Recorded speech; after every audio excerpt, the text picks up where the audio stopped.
We are in Sikkim. At present మనం east Sikkim లో ఉన్నాం. ఇక్కడ స్నో పడట్లేదు కానీ వాటర్ ఐస్ అయిపోయే అంత చలి అయితే ఉంది. ఇమాజిన్ ఈ చలికి ఫుడ్ తినే ముందైనా తర్వాత అయినా చేతులు కడగడం ఎంత పెద్ద టాస్క్. స్నానం గురించి మాట్లాడాల్సిన అవసరం లేదు, మనం ఎలాగో చేయమనుకోండి. మనకి హాయ్ చెప్పడానికి చింటుగాడు కూడా వచ్చేసాడు. నేపాలీలో మాట్లాడరా ఫుడ్ పెడతా. తీసుకోరా చింటూ. సిక్కింకి వాళ్ళ ఓన్ లాంగ్వేజ్ ఉందో లేదో తెలియదు కానీ ఇక్కడ అందరు నేపాల్లోనే మాట్లాడతారు. బాబా హర్భజన్ గారి గురించి వినే ఉంటారు కదా. అదే డ్యూటీలో ఉన్నప్పుడు డ్రైన్ లో పడి కొట్టుకుపోతారు. దాని తర్వాత వాళ్ళ కొలిగ్ డ్రీమ్ లోకి వచ్చి తన బాడీ ఎక్కడుందో చెప్తారు. ఇప్పుడు మనం ఆయన టెంపుల్లోనే ఉన్నాం. ఇది ఓల్డ్ టెంపుల్. న్యూ టెంపుల్ ఎలా ఉంటుందో నేను చూడలేదు కానీ ఓల్డ్ టెంపుల్ మాత్రం అసలు మిస్ అవ్వకండి. అంతకన్నా ఇంపార్టెంట్, ఇక్కడ ప్రసాదం తీసుకునేటప్పుడు 2 hands పట్టండి. నాకు తెలియక సింగిల్ హ్యాండ్ పట్ట. చలికి ఫ్రీజ్ అయిపోయిన డ్రై ఫ్రూట్స్ పెడతారు, చాలా బాగుంటుంది.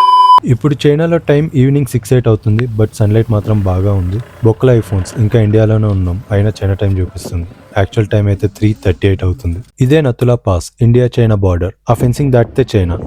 నేనేదో సన్లైట్ కి కళ్ళు చిన్నగా చేసుకొని చూస్తుంటే చైనా ఉన్న అనుకుని బార్డర్ దాటి వచ్చా అన్నారు. నేను వెళ్దాం అనుకునేసరికి చింటుగాడు వచ్చి వద్దు వెళ్ళకు, వెళ్తే కోసుకొని తినేస్తారు అని చెప్పాడు.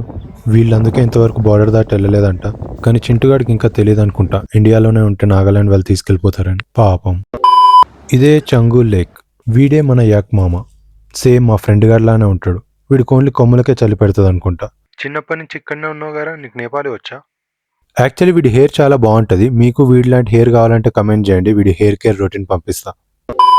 ఈస్ట్ సిక్కిం అయితే అంతే, మళ్ళీ నార్త్ సిక్కింలో కలుద్దాం. బాయ్.